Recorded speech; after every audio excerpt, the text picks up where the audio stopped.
All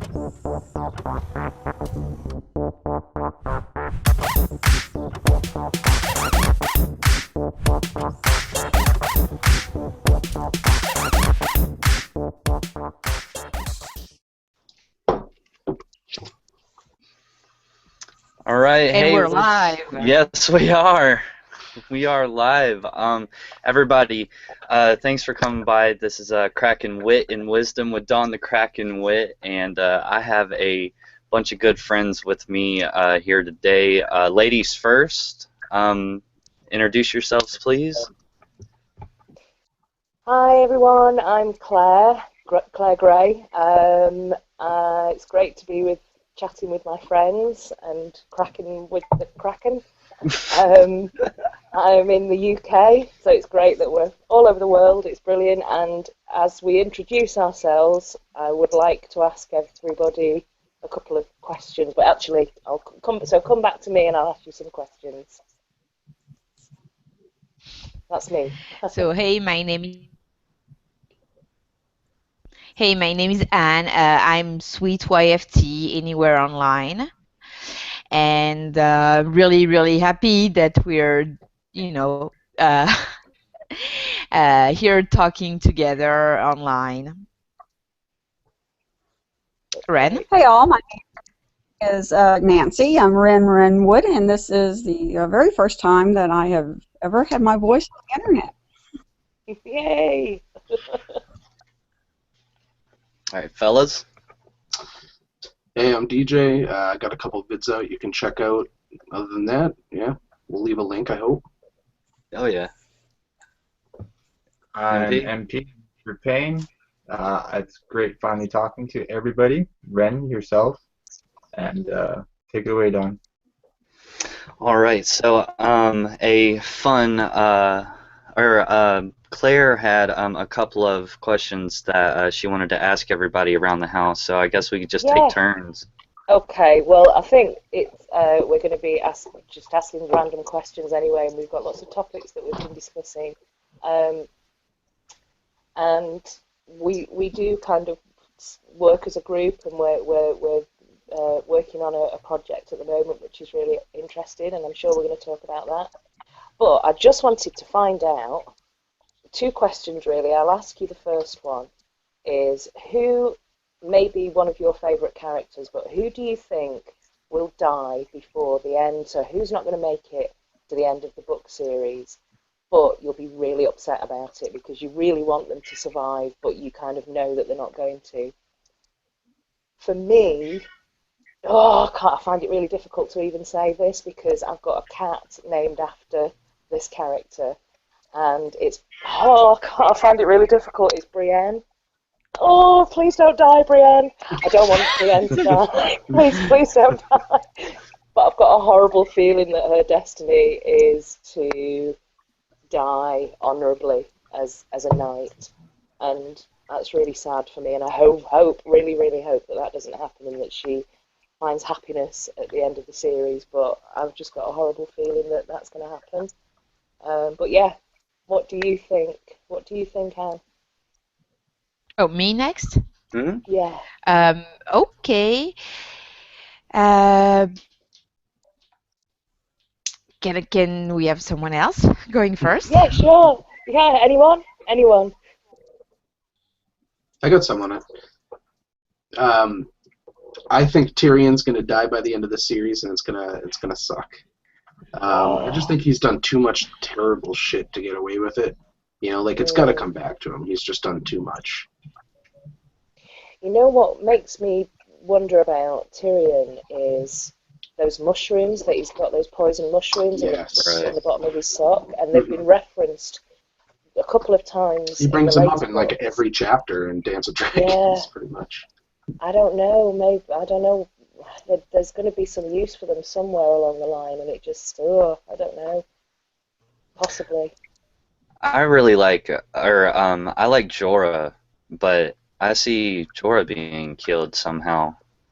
You know, and I remember the first time, reading about him, You know, I really really liked his character, and I still do. Now he's got like even he's been branded, you know, on his face, and just been beaten up horribly, and I don't want him to die, but I see him dying. You can only spend so long in the friend zone. Yeah, and I've always hated that he was in the friend zone in the first place. He is the definition of friend Oh zone. yeah, oh yeah. It is known. It is known. What Yeah, about you, I MP? don't. Sorry, anyone? Go ahead, Sweet. Ann. Yeah, no, I don't know. MP, what about you? Well, I think it's probably a given, but I'm very curious to see what's up with the character. But Lady Stoneheart in general, um, Mm. technically maybe she's already dead, but the reanimated corpse of her, I'd be very interested to see how her story evolves and what side of the coin she ends up on, good or bad. Mm. But she's dead. Yeah, yeah.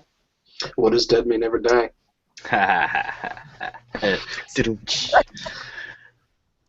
Ren? I have so many that I think are going to die. It's hard to choose which one, but I love her, but I don't think Ari is going to make it Mm.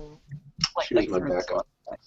book. Yeah, you just get that feeling, and I just think at some point that her with the faceless men is going to come against someone in her family, or maybe more than one, maybe Sansa, maybe John, but I don't see a happy ending for her, really. Sorry. Yeah. Yeah, that's a hard one, I think. Yeah, no, I guess for me it's more people whose arc we have not really like we feel like they're gonna be doing something big, but they have not done it yet. So none of the main character, maybe like Manderley, like I would be really, really, let's say, yeah, there are a couple characters I'd be really disappointed that they are set up to do something big, and I would be really disappointed if they die Mm. before that happens. So Manderley, maybe even Mance Raider, like Mm. you feel he's supposed to be big, but he really has not impressed me yet. So yeah, that type of characters. Yeah. Mm. Okay. And you, Yeah, Don? that would be kind of a letdown, you know, like Mm. like if all of a sudden this epic plan that Manderley has with, Davos to go get Rickon and all that stuff, and imagine it just never happening, and we're like, what the crap, you know? So, Yeah. Do you think Rickon is going to make it to the end of the book? God, I hope so. He's got the coolest direwolf of them all, Or he's and not he's just going shrouded into it, which is half of his, you know, what's I the think word? I think Rickon will be around too. I mean, he hasn't even come into his role yet, really. Looks like we lost MP, by the way. Yeah, he's. Yeah, his I've just got a laptop just blew up. message. Yeah, Is it on fire? he's, he's having problems with his Is there laptop. smoke coming out of it? Throw it out the window. Oh no. Oh, let's see if he can rejoin on the tablet. All right, so maybe we'll give him a second, but we can move on with a couple questions. Yeah. So the next question was, which character have you changed your opinion on the most from your opinion on them at the beginning of the series, maybe on some rereads, possibly being influenced by the show, maybe? I thought it'd be interesting to sort of think about which characters we had formed an opinion on, but George has been able to kind of make us change that opinion. And for me, there's a couple of characters. Stannis is a big one for me. I'm a huge Stannis fan. Whatever happens to him at the end, there's so much that I appreciate about Stannis that I just didn't pick up at the beginning of the series. Um, I was always very kind of, although I enjoyed Davos's chapters and kind of seeing what was happening through Davos's eyes, I was never really that invested in the character. I think I may have slightly got swept away in a lot of the kind of fanboy, fangirl, Stannis the Manis kind of stuff, but it did help me kind of appreciate a lot of things that maybe I'd missed before. So possibly Stannis is a big one for me because I wave the flag absolutely. There is a secondary one, and I've changed my opinion not because I like them, but just because Cersei is a bitch. She's always going to be a bitch. But when I was reading in the books, it's very memorable for me the moment when the High Septon says just that one word, no, and she spins round and starts to run. My heart was racing when I was reading that bit. Literally, my heart was racing, and it was like, finally, she's going to get her, just desserts. When it actually happened, the kind of naked walk of shame, even though she was still continuing to be a bitch, for some strange reason, I completely changed my opinion on Cersei at the end. And I actually started to feel, I'm sorry for her, maybe. I don't know, but I felt differently about her. And then I started to feel guilty about how much I thought I was going to enjoy her being, brought down several pegs. But yeah, so that was a strange one for me. But Stannis and Cersei are probably the ones that I've changed my opinion on. To me, what would be amazing with Cersei is if in her story she gains that humility, and you actually by the end of it respect her, where she is now at least. Well, she would be going down the same route as Jamie at this point. Yeah. I was going to say Jamie is my guy, I completely feel different about Jamie, but I don't see, you want DJ, that would be really nice to have her on our side, but I don't see her going down the road of redemption, kind of as Jamie has. I don't see them doing the same exact thing. Yeah, no, I totally agree. They both had something really major part of their identity taken away from them, and I think actually most humans would react to that by okay, sorry, forget about it. Okay. Yeah, she's You guys hear No, me? it's just, like you're talking. Well, it's just you feel compassionate about these characters. Even though you don't like them, you've had a relationship with them through all 5 of these books. Like Sweet, you're just saying just like Claire said, she felt bad during that walk of shame and everything. That's because us as readers, we have compassion for some of these characters, if not all of them. Ren, who's yours? Well, I have 2. One is Melisandre. That's fine. The part that sort of changed me in the books where with Davos, all of his sons died, and he has one that's left. And she was contemplating on sending him away. I can't remember. He was one with Stannis, and she had already seen her visions and stuff, and knew that some things were going to happen. And she intentionally kept his last living son with her. And to me, that showed that, yes, she does things for her religion. And she's totally whacked out there, don't get me wrong, but that showed a little a compassion for another person that I had not seen her, because she's such a zealot. And I guess the other is Sansa. I mean, she's such a little girl, and it just irritated me because she saw life as a little girl, and it was me, and I want to be the princess, and my life's going to be wonderful. And then she starts down that path, that really hard path of hard knocks, and she just sits there and she absorbs and absorbs. And now, especially in the show, I think she's just going to be fantastic. She's going to turn out far, far better than I ever imagined her to be. Yeah. Yeah, I think Sansa has done a 180. She's been through everything. But about your Melisandre, that's Devon. That was the same chapter. She was like, he loves me, talking about Devin because he was running around and getting her food, and that's when she admitted that she doesn't need to eat. She admitted that, she was a little bit older than what we all think. That's the one where she saw Bran staring at her in the face and she started bleeding. That was such a fun chapter, by the way. I really like that chapter. What was All the right, question? MP. It was like who has changed the most in your eyes, basically. More or Or less who do you clarity. have it? Who, in your opinion, has changed how you feel about them the most since the beginning of the series?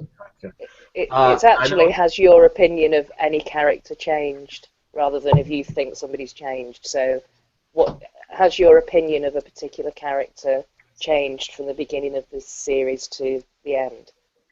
Okay, give me 2 seconds to contemplate that. I know Sweet might want to It's say okay. something here. Yeah. DJ? Anne, you wanted to say something? No, I just wanted to say goodbye. Okay. Okay, I'm gonna have to go. Goodbye, guys. All right. All right. Good We'll see Okay. you night. next Good time. night, sweet. Bye, Sweet. Um, so honestly, my answer is I think the first one that popped into my mind was Jamie, which was talked about already. The second one that popped in my mind, which was Melisandre, who has been talked about.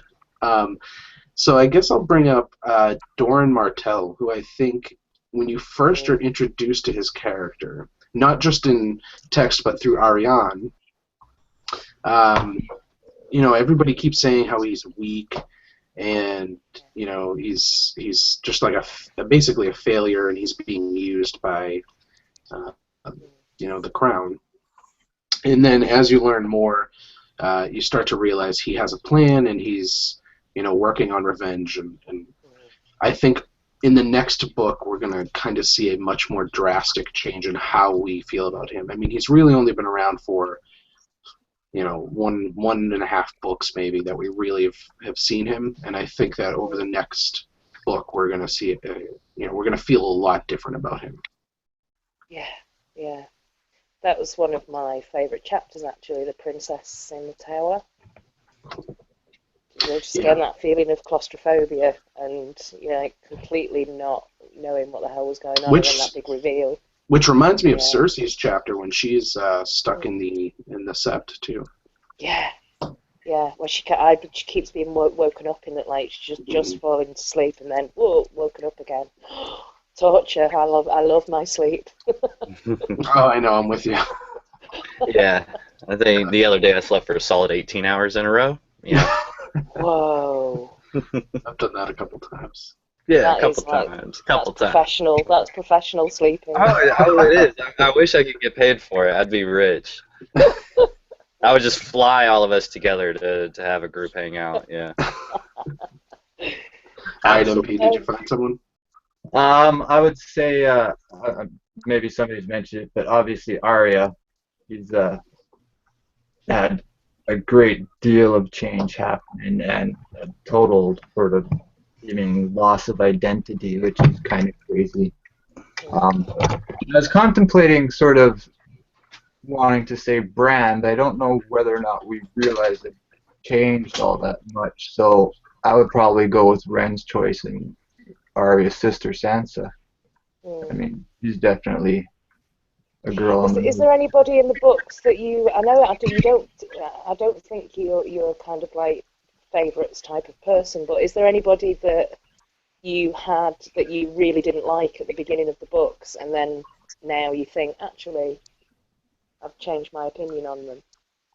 I guess Jamie would be the easy answer there, but I'm still not entirely sure that I like Jamie. Cersei, I think I have a kind of an affinity towards her. I mean, she's, king, queen, bitch, but I do kind of like her. I love reading her chapters. Yeah, I do actually. Yeah. Now, I did have that thing happen. When I first started reading Dany, I really liked her, but unfortunately, as time has gone on, I I've liked her a little less because she's sort of more of the Targaryen kind of, madness with I want to be the queen, and she's focused on that, where before she was more of a person, if you know what I mean.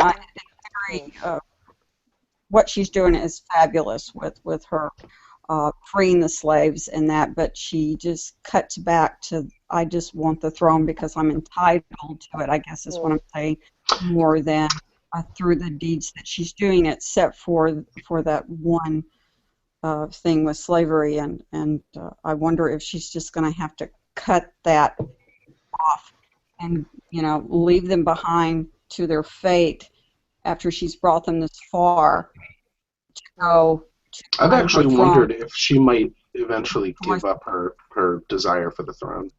I've contemplated that too, DJ. Yeah, like maybe she just never crosses. Yeah. I like Probably. what Bryn's saying. Her deeds are quite great, but when you get to see her personality and stuff, you do sort of have this double take on what used to be like a very favorite character. But I still love her. I mean, she's great. Do you think that she could turn, crazy like the rest of her family, or is she going to hang on to sanity? Well, I think the Targaryens being crazy is a little bit of a misnomer. I mean, they've definitely had some crazies, without a doubt, but there have also been some incredibly intelligent and down-to-earth people who kind of understood, look like Aegon the Unlikely, Rhaegar, so there are those Targaryens who make it. And all these prophecies that she's getting is driving her mad already. She has bad anxiety as it is with everyone that she interacts with right now.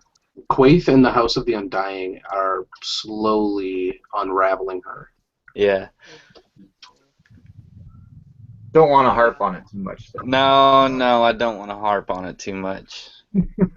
So one of the other things that we've been talking about recently, just as a kind of general topic, because we're just talking about random stuff at the moment, is Yes, we are. We are talking about random stuff. Yes, we are. We may have a plan. We may have a plan. But we've been talking about the wall and the concept of. I mean, I don't know if it's ever been confirmed actually that anyone's ever said yes. It's the wall is definitely coming down before the end of the books. I don't know whether I just assume that that's going to happen. But so I suppose the question is just a general. Do you think the wall will come down, and have you got any wild speculation, crackpot ideas about who might be responsible for it, or when it might happen? I do. What might happen? Yeah? Go on, Yeah. John. Let's say hypothetically this Horn of Jormungand or any kind of equal magic that could supposedly bring the wall down. As big as the wall is, and as long as it is, I don't think that there's going to be, like, you blow a horn and the entire length of the wall just come down. I think that maybe there is a small portion that could be compromised. Maybe at Castle Black, maybe somewhere else, who knows. But what if we could interweave that portion, that small, portion of the wall that's been compromised? It's a George doing the Battle of Thermopylae, which is what 300 is based off of. And we have, us good guys in formation in this small, condensed area, and they actually hold off an entire horde, of invaders. That's pretty cool. Yeah, that'd be pretty cool. Anybody else? Well, with the dead things in the water, I'm not even sure how important it is for the wall to come down. But here's another thing. He made it to Hardhome, right? And so dead things in the woods, maybe they realize that they've crashed and there's people over there, and so literally they're like running through the water and everything to try to get to Cotter Pike, because he like crash landed not too far from there, and maybe they're just simply trying to swim to get to the people to kill them. That's or they could be just going around it. I like to think that they're going around it to say screw the wall, but Well, it could be sort of like the wildlings, where they send somebody on the other side to attack in order for the main force to come in from the north. I just find Pain. it weird that they've built this huge great wall, and apparently after the original battle with the others, and if the others just happen to walk around it, basically they've just built a wall for 8,000 years for no reason whatsoever. Yeah, it's true. There for no purpose.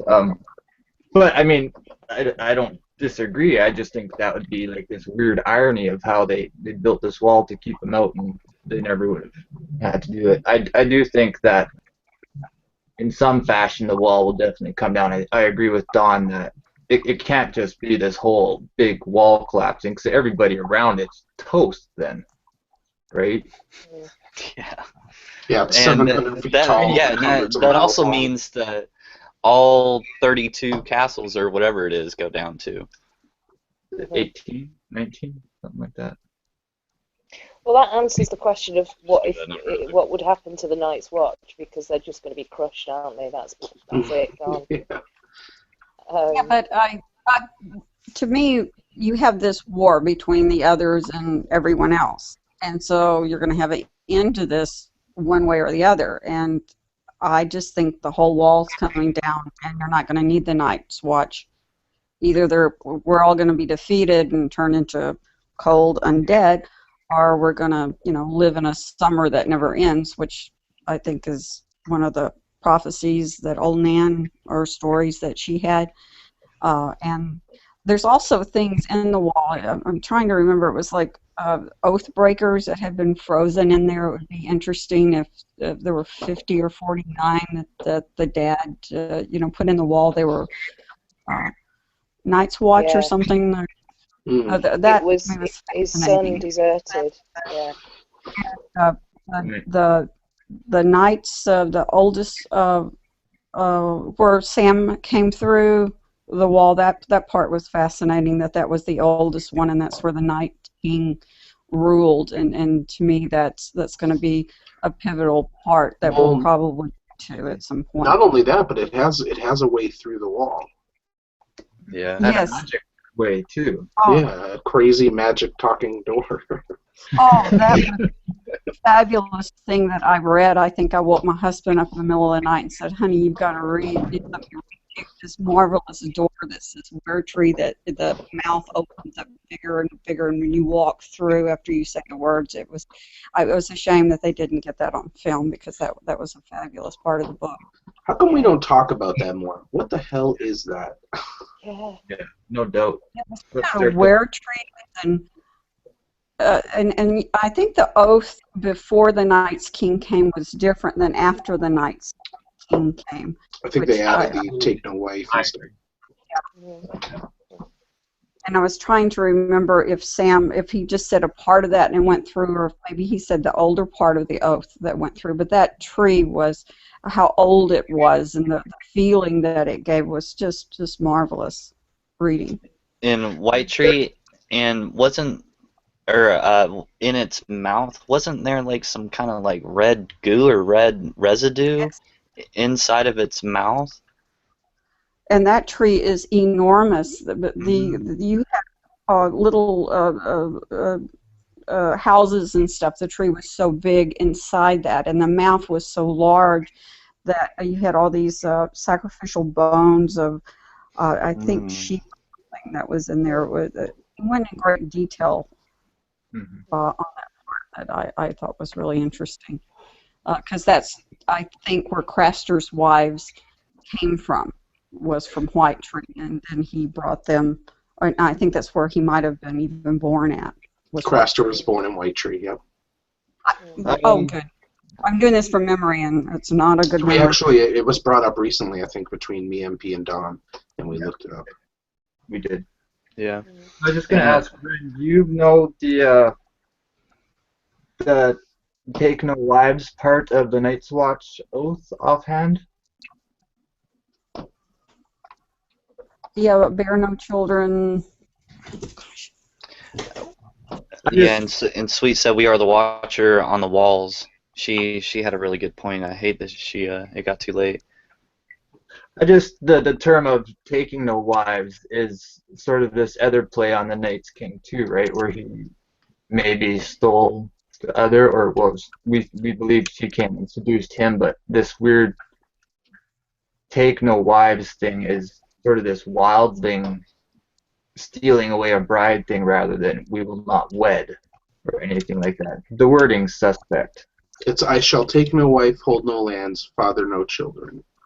Yeah, It's well, that's almost the night right there. And then it's followed immediately by I shall wear no crowns and win no glory.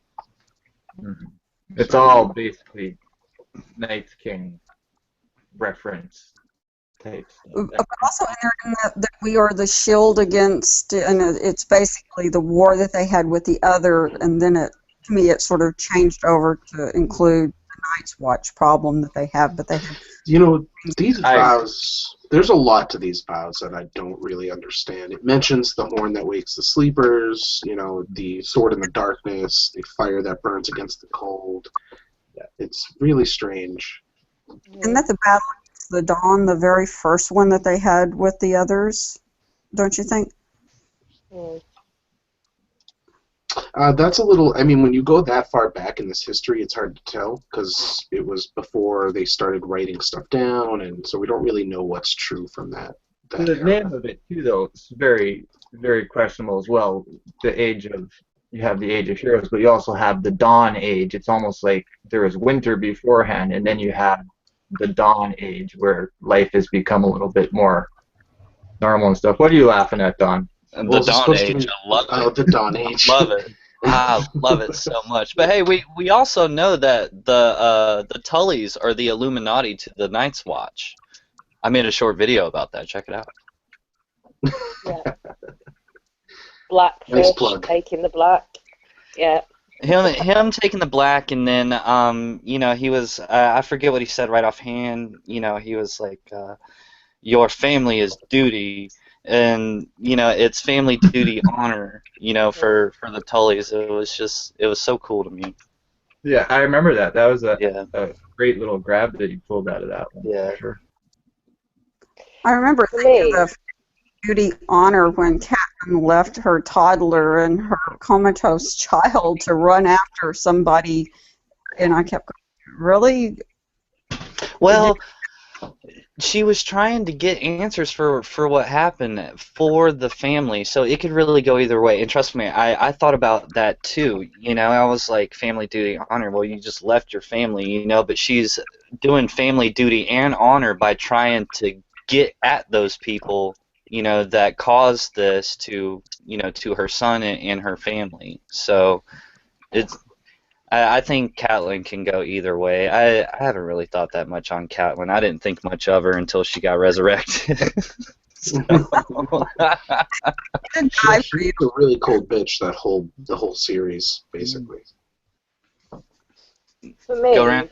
with the wall, Sorry. I don't know. I think I agree with Ren. It's got something to do with like moving towards the end of the series. It's the others versus mankind. But there's loads of like really wild what ifs with the wall that link to what you just talked about with the vows.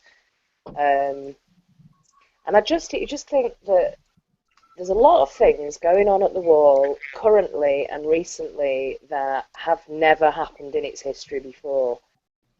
So wildlings are on the wall. There are women at the wall. All of these things that have never really happened before, and we know that there's magic in the wall. And I just think maybe there's some kind of, I don't know if are the words, the vows taken in front of the heart tree or whatever religious icon that represents your religion. There's magic religion linked to the Night's Watch vows, and also there's something about women not being on the wall, and it just kind of feels like something's going to happen as a consequence of that. And then I think I've mentioned this. I know I've certainly talked to a couple of you about it before about wild theories about the Red Witch and the White Witch. And I just think there are women at the wall. There are two fairly powerful, magical women at the wall. You've got Mel, the Red Witch, and you've got Val, who I know we've not seen a great deal of, but when she's introduced and when she's described in the book, there's like a magical, ethereal kind of vibe about Val that kind of screams ice magic to me. So I just look at it as kind of the Red Witch versus the White Witch. So what would they have that would force them into some kind of battle that could cause this epic, magical kind of, possibly the wall coming down? And it may have something to do with John and how things were left with John at the end of John's story arc in the series. Maybe they fight over what happened, what should we do about John? And there's a clash, and Val leaps down from her tower and takes action and just dusts Mel, which would be epic. I agree with like wildlings go nuts because the guy that just like really helped them out, the only one person besides Mance getting them together, of course, but John was like, all right guys, get in here, hurry up, go now, like get in here. So all of a sudden they see him go down. I think there could be a large population of wildlings that just go nuts, and Val taking charge somehow, and maybe, oh man, I like that. I like that a lot. Yeah, I really do. There's lots of what ifs, but that would be a dream for me. But that'd be so cool. Unlikely, but it would be very cool. Ren? You have the old religion. You have the old gods, and then you have Mel with the red god. And one of the things that I just got through reading with John trying to decide on what he was going to do, did he want to be the Lord of Winterfell? And one of the reasons why he didn't is because in order for him to do that, like Stannis wanted him to, was he was going to have to burn the heartwood tree. And then Ghost comes up and he looks, and he associates Ghost a lot with the old gods and the heartwood trees with the eyes and the coloration. And that was the tipping point of him not becoming the Lord of Winterfell, in my opinion, from my readings. Yeah, and so you got Mel on one side and Val on the other. Yeah. And maybe more of a battle of gods than we realize than just a battle of men and the others. Hey, before we get away from the wildlings, let me just throw this out there. In the Night's Watch vows, I shall take no wife. I just kind of really put together how wildlings end up getting married. Mm-hmm. They literally take wives. Yeah, they club them over the head and drag them off by their hair. That's probably just some racism. Where's the dum when you need it? Oh, You sorry, know what I'm saying? No. I think you deserve more like this, though. That's yeah. Stannis looks at Val as a princess, and he says, "No, that's not how you're going to marry her. You don't understand what you need to do in order to accomplish this." And Stannis and Melisandre just won't.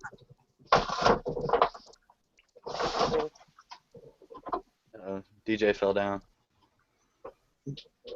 Just grabbing a beer. Oh. Ren? Oh, just the fact that we're saying of how the wildlings do choose their mates, if you want to, because if a lot of times if the girl does not want to be chosen, she won't be chosen. Her family, her brothers, or whatever come to defend her. But it's sort of like if she doesn't, it's strange. Like as a woman, in this world, I would like to be a wildling because they kind of have more control of their lives. But in this one respect, they don't. Because all the others have to do it through the power of men. You have to marry a man, and then you sit back and you manipulate and work your way through. But the wildlings, they're warriors. They're well, out there. That's why I like the Dornish. Yes, yes, them too. Dorna's like my favorite kingdom for. That's just one of the reasons, but Yeah. Anyone else got any ideas on the wall? I still think Hodor is going to do it, but why do you think Hodor is going to do it? He's going to bring down the wall? crackpot. It's just for the fact that he sticks his head down the well in the Knight's Fort and echoes his voice, and you read it, and it just seems like the same way of a horn blowing off. And they did it both in the show and the books. Yeah, you weren't kidding. That really is crackpot. No, I was. No, it's awesome. It's awesome. Only argument towards it, but I just when you read it and you look at it, and just his voice echoing and echoing and echoing, I can totally see him or through a horn and. Maybe Hodor means horn and giant. I've talked to MP about this before. We've talked about Hodor, and I can't remember who it was, but one of us said, "What? What if Hodor he's at the wall, and he just takes a massive run towards it and kind of elbows it, and then there's a massive hole there, and he just says, 'Oh, door!'" Oh, door!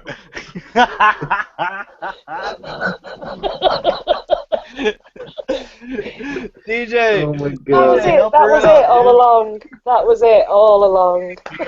Who knew? Who knew?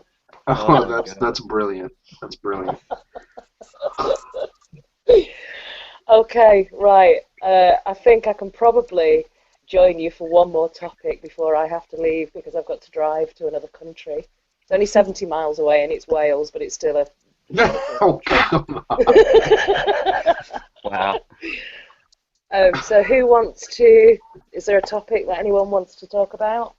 I kind of want to know if anyone thinks anything is inside the wall. Or if you think it's just ice. It's like, I've heard the theories that there's werewoods in there, or there's the ice dragon, or, all kinds of stuff. Well, I really like James and Madonna's theory about the giants awakening and that there are giant werewoods, kind of sentinels inside the wall, and the whole concept of werewoods where they used to be in the root system and all of that kind of thing. I really like the idea that perhaps the wall grew from a kind of row of sentinel giant werewoods. Yeah, I like that because if you use the horn that wakes the sleepers with that, right? The sleepers, as we've learned now, are the children of the forest or whoever that went the green seers, who were under the trees and could see through the weirwood network. So when you wake the sleepers, maybe that's how the wall falls. Yeah. Wouldn't it be interesting if the horn of Jorah was inside the wall, and as the wall is always cracking and weeping, that maybe a chunk of ice comes down and then it's just right there at your feet for whoever to blow. That'd be nice. That'd be pretty convenient. It's like, damn, I can't feel my fingers, Like, you can't just. What, mate? Oh, there's a horn there. What about Sam having that cracked horn? And what if the horn of Jormont is freaking in Old Town right now? Or just hanging out with Sam, just do. Yeah, Yeah, well, maybe. we've had another discussion about that too. But yeah, it's there's a reason Sam of Hornhill. Mm-hmm. Yeah. And he's from Hornhill? Mm-hmm. Maybe. Ooh. Claire, was that yours?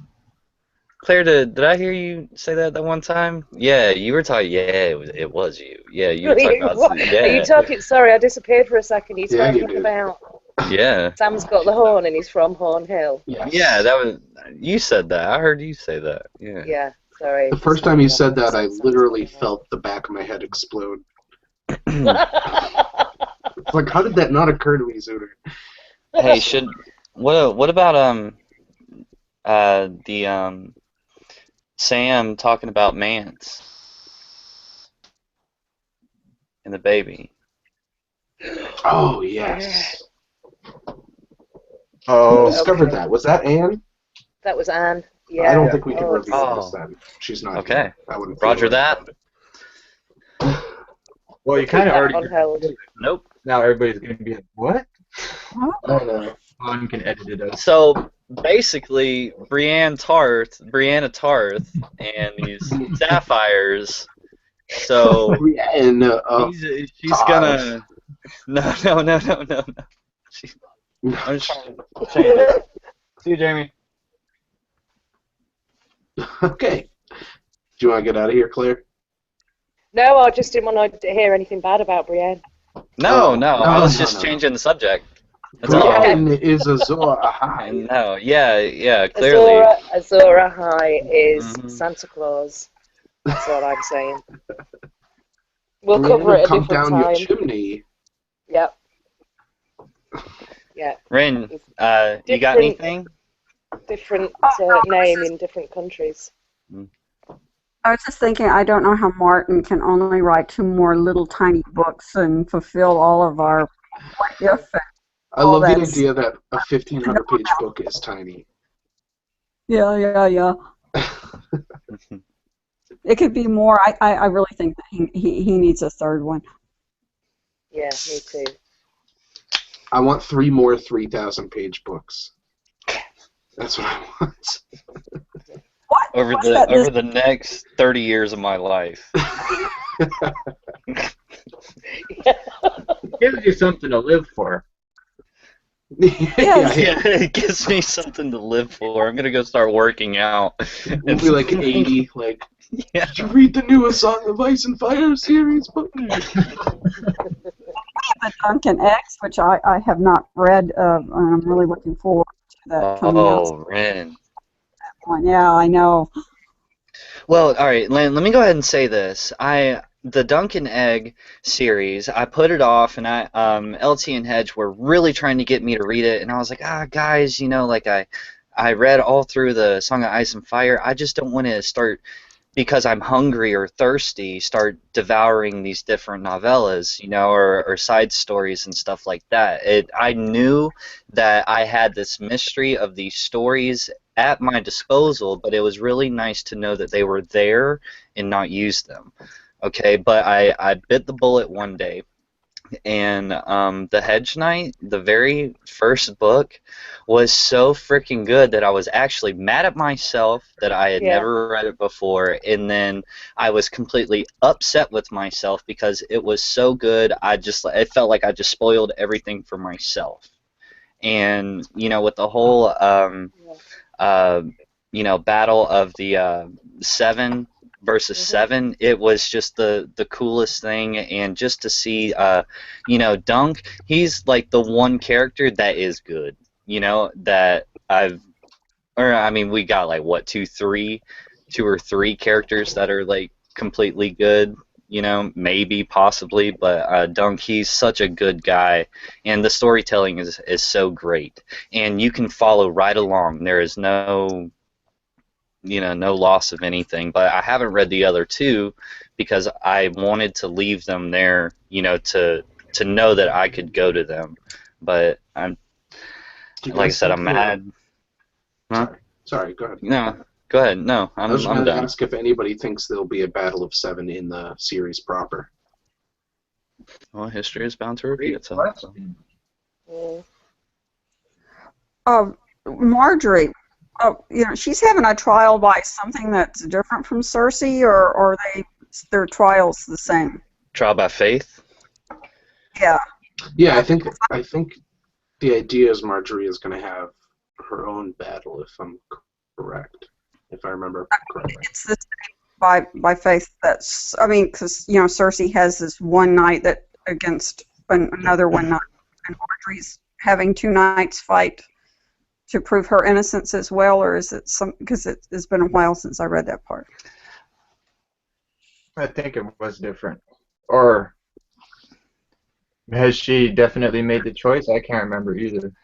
Well, I think at this point, with the High Sparrow in full swing, I think it's going to be more of an actual trial than anything else. With Cersei, she probably just be okay. Let's talk about this trial. Trial by combat. Yeah, You know what I'm saying? Like pretty much like immediately. Tyrion. So, yeah. So pretty much. But So I Marjorie, think Marjorie is going to have a more drawn out political that's going to be one of the political things of this Yeah, book. because there's really not a whole lot of evidence against Marjorie either. Even the High Septon says he didn't really find much when checking if her hymen was broken or whatever.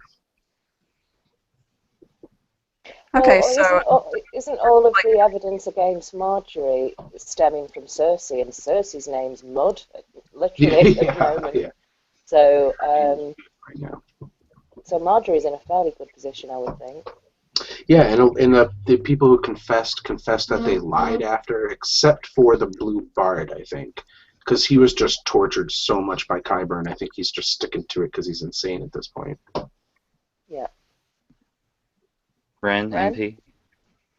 I'm too hazy on it.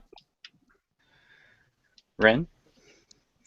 no, I was just trying to remember where that ended because the show, is going to be in a couple of weeks from now, and it's going to be very interesting of how they, the Cersei and the trial and the Marjorie and back and forth in the High Septum. So I'm just trying to remember because I thought that hers was a little different than what Cersei was going through. So, Marjorie, you're saying it's more like lawyers presenting evidence or lack thereof, but Cersei's going through the evidence. She's going through, I have a champion, and if he wins, then I'm innocent. Wow. Yeah, Cersei's basically like, well, I'm fucked, so I better have somebody fight for me. Yeah, I think Ren's right. It was definitely a different version. I just don't know if it's a regular, normal trial or somebody said trial by faith. Yeah, but I think that just means that sort of like Tyrion's trial, they'll have the judges, but it'll be all people within the faith. Yeah, the faith has taken over. Like the Queen Regent is completely, like Claire said, her name is Mud right now. So whoever's supposed to speak, who was the hand of the king at the time? Mace? Wasn't Mace hand of the? Am I wrong right there? So Kevin. you're not having Kevin Lannister, but then he dies. I'm sorry. Yeah, that was a different time. But you're not gonna have the crown and people of the small council to run this trial because they're all under question right now by the faith. So the faith has taken over. Probably what they'll have, like the High Sparrow and like two other high officials, maybe in the faith to run this. Like you're not gonna have people. I don't see Nymeria all of a sudden sitting up there, like being one of the jurors. I mean, you could, because Oberyn did it, and it would just be a parallel, but I think that it's going to be a trial by faith, meaning the conductors are all going to be, members of the faith, and it's not going to be anybody associated with the crown. Agreed. Okay. Agreed. Yes. We have an accord here. Okay, cool. I concur. Keep wanting to bring it out. I know you do. Who? What? Your voice. I'm going to have to say goodbye, folks. Oh. Sorry, I'm going to have to Claire. shoot. It's okay. We know it's late. Drive safe. Okay, thank Take you. care. Speak to you soon. Bye. All right, bye, Claire. Thanks for coming by. Thanks. Well, that takes care of Europe. Lady and yeah. Now we just got the good old USA and Canada. Yeah, we're all North American here, I'm a wildling. guys. Celdron. Yeah, you're a wildling. That piece north of the wall. Well, in that case, I'm Dornish, and Ren would be I'm in the north. Westerlands. Where are you at? Ren, you would be, yeah. Ren, you're totally in the I, Westerlands. No, you're in the yeah, Reach. Yeah, I You're was in the gonna say the Reach. reach. Yeah, Yeah, she's in the Reach. and I'm in the north. The north Cool. remember. Well, yeah, we like to drink and party down here, and and Really? Do yeah, you? Do you? embrace all the children. Yeah. So you see how I'm drinking like something clear, Gross, and you're Don. up there Embrace of drinking children. something dark. Hey, Ren, yes. what do you think is going to happen with John based off of his last chapter? Like, what do you think's next for him? Well, he certainly got a lot on his plate, and it looks like the show is headed him in a little different direction, let's say, than the books, which has me a bit thrown. So, do you mean ultimately, like, is he alive? Is he dead? Is he part of the Yes. How do you sort of see what's the next thing that he's doing? Does he launch his mind into Ghost and Warg Ghost, or is there some other instance for him? Well, no, the book was very strongly hinting at that.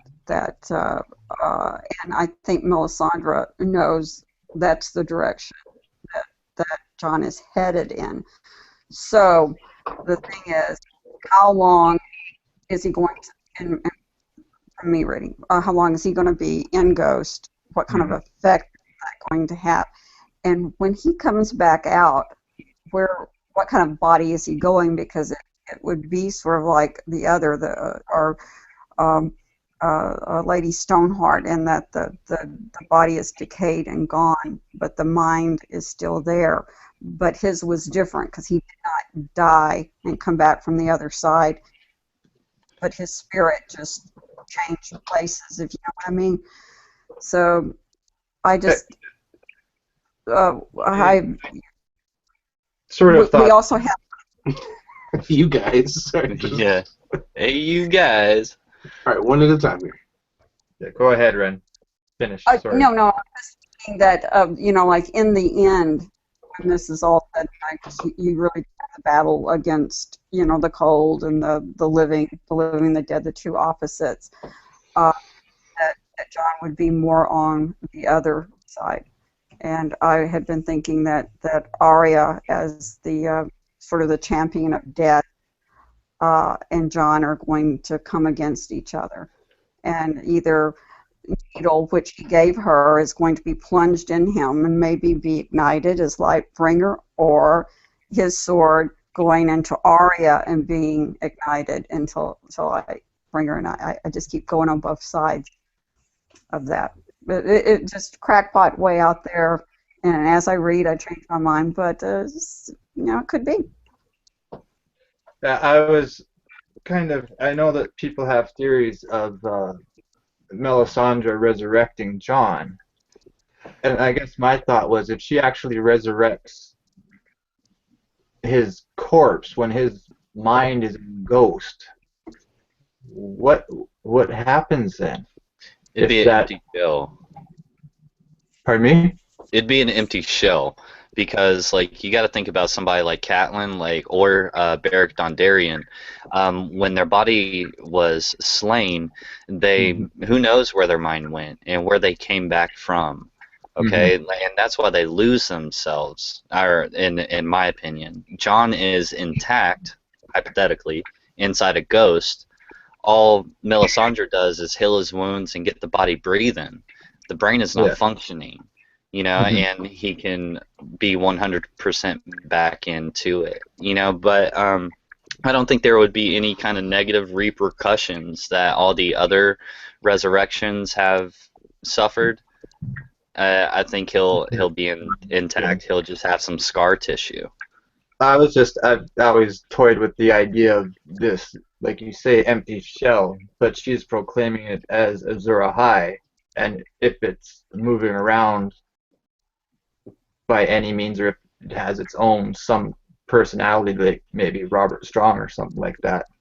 But John's actually still in Ghost, and who is this weird resurrected version of him before he, if ever, regained himself or his old body. It's So just you're Well, this talking weird. about this an is reminding entire me of. a different entity entirely being Well, resurrected, and like so John's hanging out in Ghost. Like who's that? You know, yeah, like a little bit, a little bit. Like I'm not saying that happened. I'm just wondering if Melisandre raises this body, it's either an empty shell, and she's just like, well, how come it's not doing what I want it to do? Because I don't think John's just going to throw himself back into it. I don't even know if he would really. and then Azura High comes down inside the body of Jon Snow, and like he like gets up and he's got like these glowing red eyes, and Well, no, everything he but touches sets fire. seriously, My I mean, point. like, to what you're saying is when Beric Dondarrion is revived, remember he says every time he's revived he loses a piece of himself. Right. So that's a really interesting thought, I think. The possibility that maybe it's not his own soul being resurrected in that body. And it also reminds me of these statues in the crypts of Winterfell, and they say that they keep the swords there to keep the spirits from wandering away from the statues, from the bones. Yeah, So there seems to be some play with this idea of a soul, being able to move around. Whoa, so when the boys and Hodor and Osha took the swords, who did they release? Who did they take it from? So That's we had exactly it. oh, Up once, and see, OSHA I think has like the sword that was made for Ned, but his bones aren't there, and Peter had some king, some really large guy I remember. But the interesting thing also about the iron is that the others don't like the iron. There was some kind of saying that old Nan had, and she was talking about that of swords made of iron that kept them off. And the other thing, before I forget, because I have a very short memory scan here, is that you're the not alone. difference between John and Dondarrion mainly is John has chosen where his mind is, sort of, but Dondarrion just died and didn't necessarily put his soul where he wanted or wherever. Yeah. That's what I was saying. Like when these normal people that aren't, quote unquote wargs or things of that nature, when they die, who knows where they go and who knows where they come back from? I Like think what that may be why they lose it. If we can consciously say I'm going to be in a crow while my body's dead, but I can re-put my mind in the body, so I'll be intact. But And go the ahead, MB. Ironborn, Go. Yeah, yeah. Ironborn are drowned and come back to life. Does their soul leave them when they're resuscitated back? In that ceremony, and some of them go through that more than once. They have died many times and been resuscitated and came back. So it would be curious if it like in the water or to the the drowned god and came back. we have that happening too with Davos is now drowned and come back. Sam's drowned and come back. Anybody else? Yeah, patch face, but like Space, of course. yeah. So if He's our clue giver.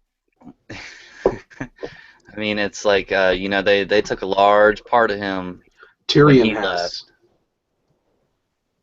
Tyrion went into the water under the bridge. Sam. Yes, he did. Yes, I remember that Sam now. during the gloaming chapter. Yeah, I said Sam at the beginning of this. Yeah. Oh, of course you did, MP. That's your favorite chapter. It's one of my favorite chapters. Absolutely, it's a great chapter. Mm-hmm. Another thing, I know this is really switching subjects, but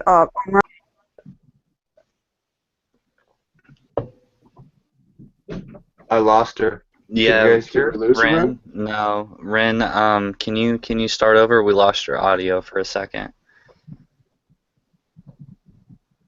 Uh-oh. Uh-oh. Is she trolling us? No. I know. Were you saying that the whole time I couldn't get on? He's just messing with us. Yeah, yeah. So MP's just pulling our leg. Just a bad prank. Yeah, I was like, he's trying to put a pizza in the oven and like all kinds of stuff. So So, Ren, you're definitely not there then? Can you type, Ren? Ren, shake the camera in your hands to tell us that. Why don't you guys invite Christopher over for a bit while I go have a cigarette? Oh man. You might walk in. Yeah, like I think it's time for the party to start. Oh, God, hell no. Uh-oh, Ren's batteries are low. Oh, no.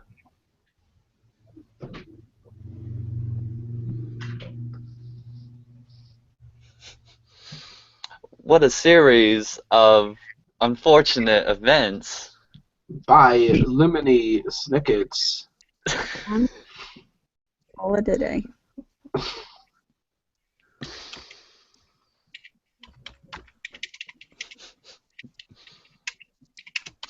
The anticipation is killing me.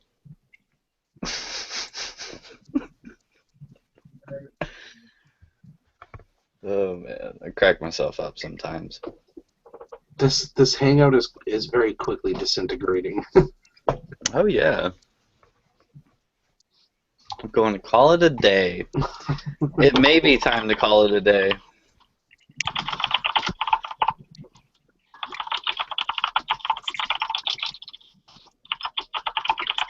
You see the cat? You see MP's cat right there? Oh yeah, on the bed. He like sits up.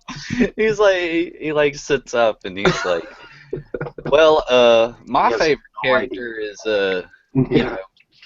Well, his has got to be Arya with all the cats. Yeah.